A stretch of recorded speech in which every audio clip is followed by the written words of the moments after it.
সেটি কিন্তু 11টার দিকে তাদের যেই সময় নির্ধারণ করা ছিল সেই সময় কিন্তু তারা এই রাজধানী সায়েন্স ল্যাবের শিক্ষা বোর্ড থেকে আবারও সায়েন্স ল্যাবের দিকে আগাচ্ছেন শিক্ষার্থীরা এবং এখানে তারা একটি প্লে কার্ড ধরেছেন।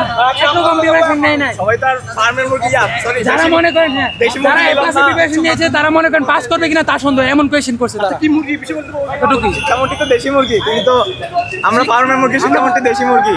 আমরা গভীরভাবে শোকাহত, গভীরভাবে শোকাহত শিক্ষামন্ত্রী। শিক্ষামন্ত্রীর ছবি দিয়ে একটি গভীরভাবে শোকাহত প্লে কার্ড তারা লিখে রেখেছেন